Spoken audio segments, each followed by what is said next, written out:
Hello and welcome to episode 43 of Anime and Us Other. I'm DJ. And I'm Shawn. And this is the review show that reviews anime from A to Z. I'm doing the regular show intro, so whatever. Other, go. There we go. So, Grave of the Fireflies is the movie we did this week. Yes. It's a 1998 Japanese animated war tragedy film based on the 1967 short story by Akiyuki Unosaki. It's also the first Studio Ghibli film. It's the first Studio Ghibli film? It is. I don't know if it's...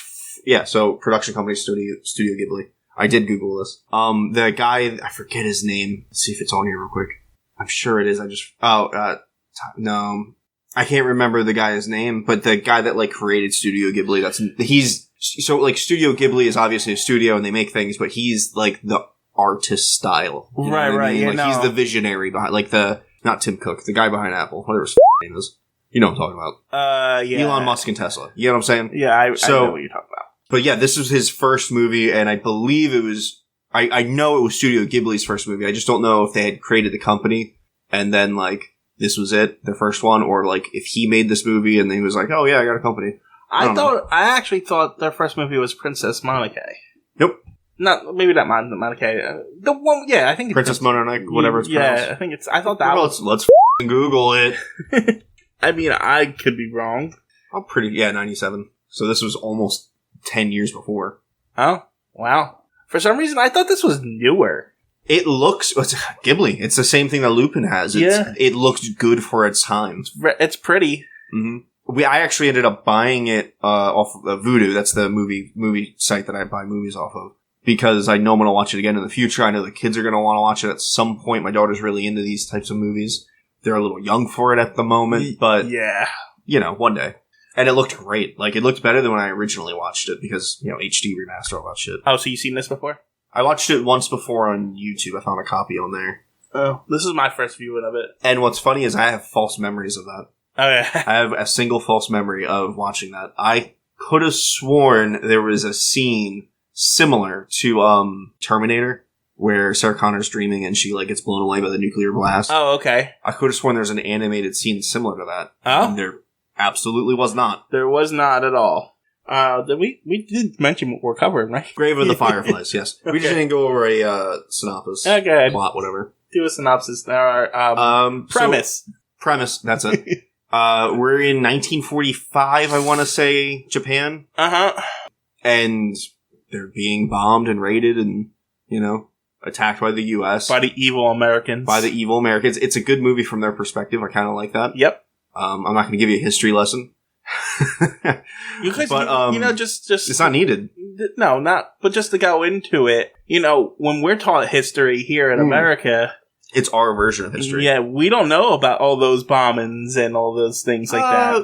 Not all of it. We know quite a bit, but not the details. And that's also middle and high school history. They're not going to go into detail of gore and people burning alive. Yeah, I know. They say that there was a Holocaust and people starved to death and they were in ovens, but that's it. That's all they say. Right. Yeah, but as when you're taught this in America, it's not, you don't think about, the raids and the people from school, now, granted, I didn't make it all the way through school, but from school, I remember World War II, we were bombed, Pearl Harbor.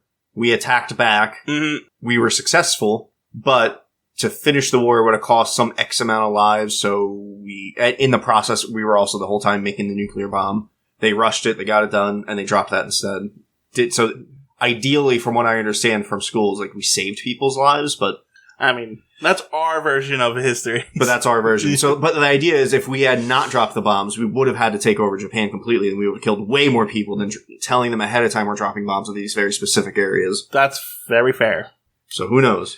Yeah. History's written by the victor, am I right?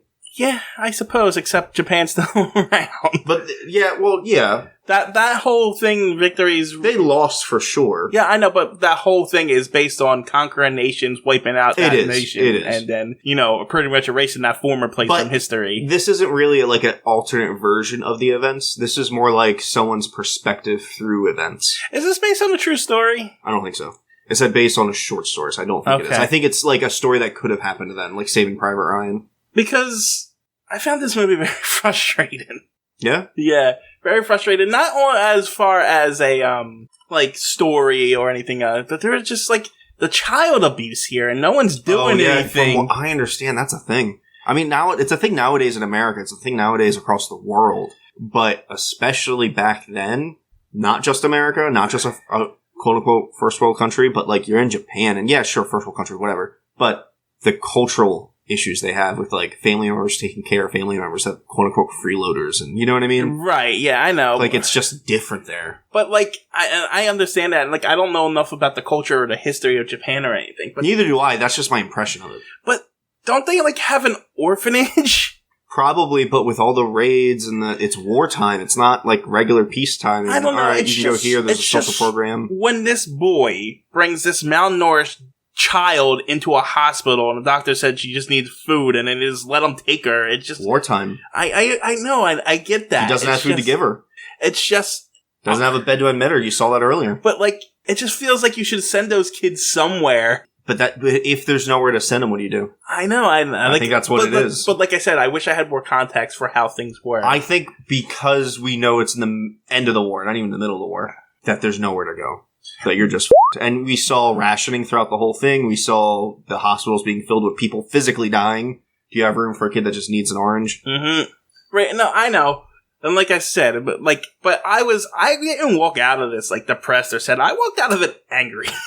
Well, sure, right? You're angry at the situation. Yeah. The depiction of the situation, it was whatever it is. Like this. It was sad. I was sad. I didn't cry. My wife cried. We watched it together. Yeah. Yeah, she cried. Yeah. I'm easy to get, honestly. I will tear up at certain things, but like. I am too. This didn't quite do it for me. No, and I was expecting it to, but it did not do it. And I just, every time something new, like, there's a moment where they were saying that the two kids have relatives in another part of the city. And he keeps saying, yeah, I don't know how to find them. Well, you're in a shitty situation. No way to find them. What are you going to do? Where are you going to sleep on the way there? I mean, you're sleeping in a cave at this point. So it's a roof. So my point is, get on a freaking train or whatever, because he has money. I think that's also just being a dumb kid and not right. Like the risk versus like, oh, this is safe. I guess, but it just feel like get on the train, and if you can't find them there, go find a cave there. As an adult, I completely agree. For a child, yeah, I know, and it's tough. It's just like, and that's why this child shouldn't be taking care of another child in the first place. He shouldn't, but the woman wasn't really doing much good. Yeah, well, I know his family was monsters, essentially. Was the woman that was taking care of them was his father's sister? I think. Yeah, his aunt. Yeah, and she kept saying like, "Didn't your mother had relatives in Tokyo or wherever?" And taking their food, well, that's their payment. Right. I understand that, but but not grateful at the same time. You know what I mean? She was grateful when she got it immediately. And then the immediate scene after that was it's a week later. Like the food's gone already. The moment she found out that the mom was dead, she was turned into a complete monster. Mm-hmm. The movie is frustrating as hell.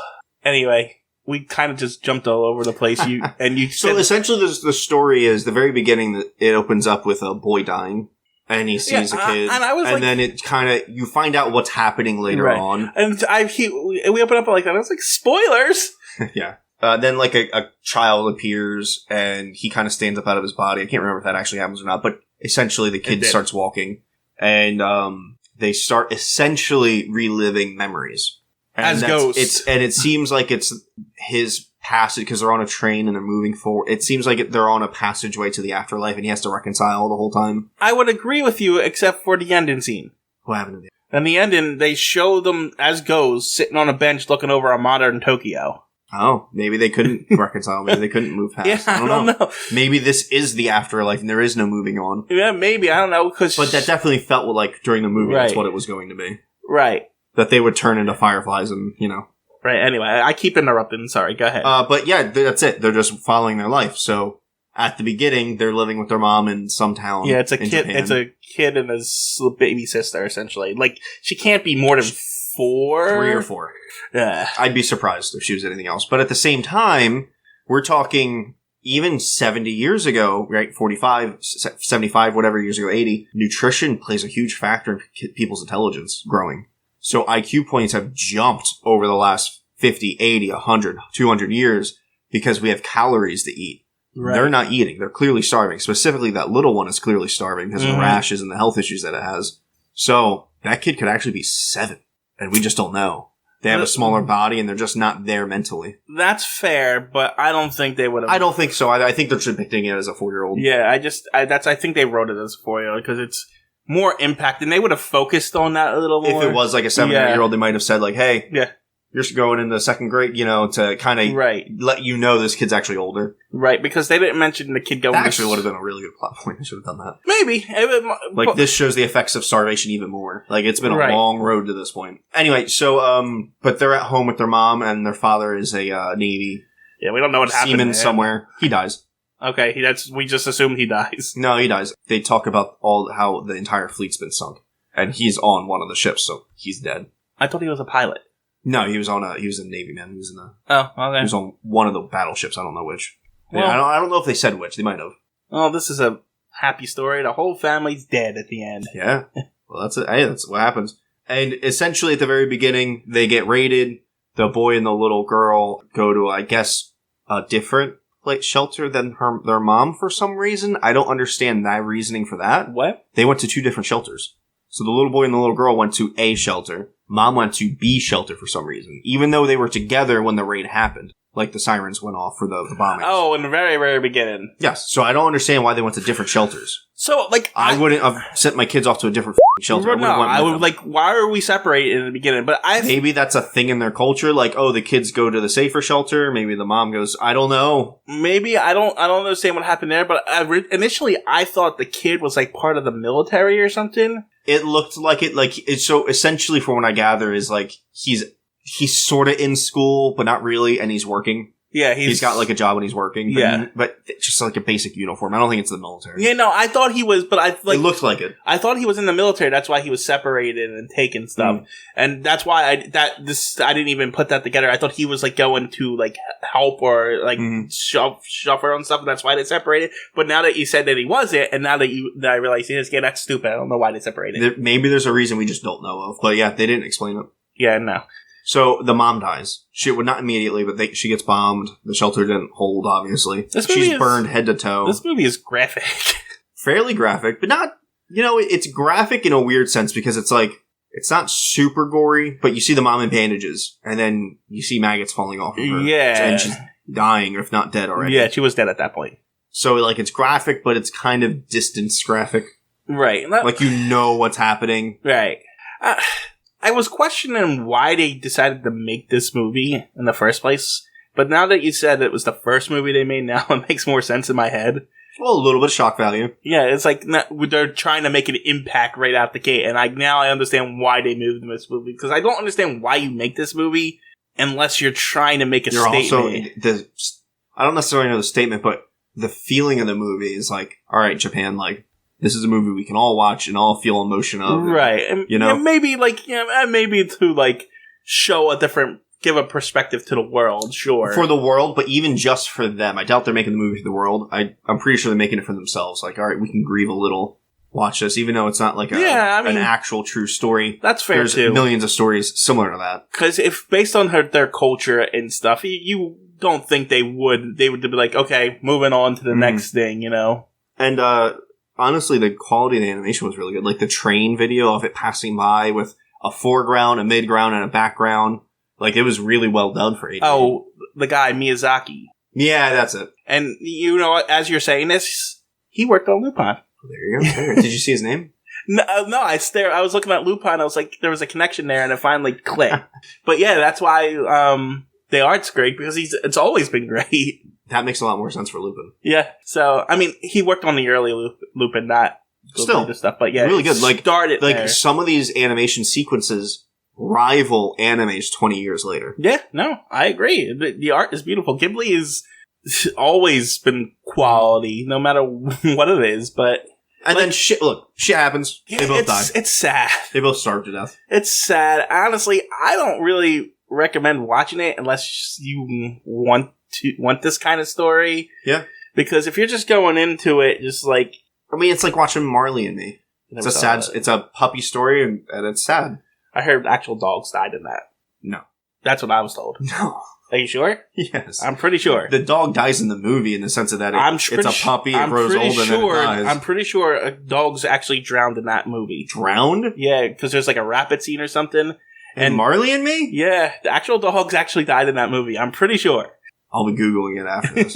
Pay attention to the next Blood Seal Eternal Mermaid review. Well, I'll let you know if that happened. Yeah, because we kind of fell behind, so we're doing movies to make up for it. Anyway, the whole point is, like, people do like sad movies. Yeah, I know. You have to be in the right frame of mind, just like a comedy. Yeah, like, I wouldn't just, like, put this on for the sake of putting it on, is what I mean. Yeah.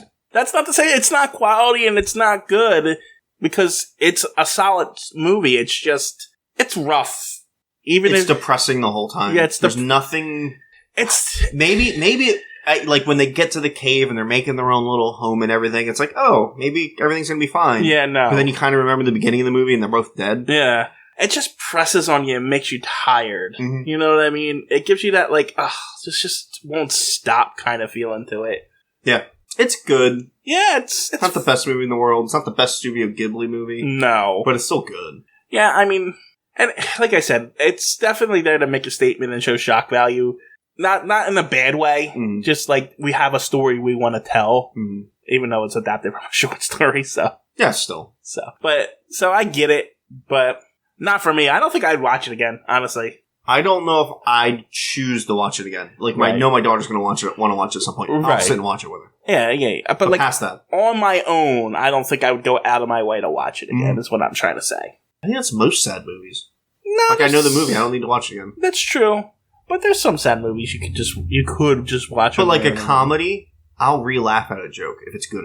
You know what I mean? Fair. But like a really sad movie, don't know if I'm gonna re-cry at it. I don't know if I want to relive that emotion again. I don't know, but like it's almost like we're rewatching sad anime. You know, an episode of an anime. Yeah, it's the same thing. So like you would rewatch those episodes. I guess to a sense because like Your Lie in April, I had watched it before, right? And I was like, yeah, we gotta watch it at some point. Exactly. I guess, but I probably never would have just watched it on my own. That's fair. But Your Lie in April wasn't oppressive. Like not like this. Not constant. It's not choking you. Yeah. All right. I'll give it a 7.5. Yeah, I'm at a 7. Closer to an 8 than a 6. I'm at a flat 7. Yeah. Yeah, I'm pretty. It's a good movie. It's just not for me. Yeah. You know what I mean? But there's a quality to it, and, you know, if you're a fan of Studio Ghibli, I mean, obviously, this is a must watch. Yeah, like if you're trying to watch them all and learn the history of the studio. Yeah, so definitely, it's just... I would even go so far as to say, if you haven't seen any Studio Ghibli movies, but you know that, like, they're quality movies, and you want to watch them all, I would say start at the beginning and watch the trend go up as far as writing animation, you know? That's what we should have did. Well... We've seen one or two others, right? Yeah, we jumped around. Well, we can start from now. Especially because of what you're going to find out next episode. All right. Blood Seal Eternal Mermaid. Lupin. See you guys. Bye.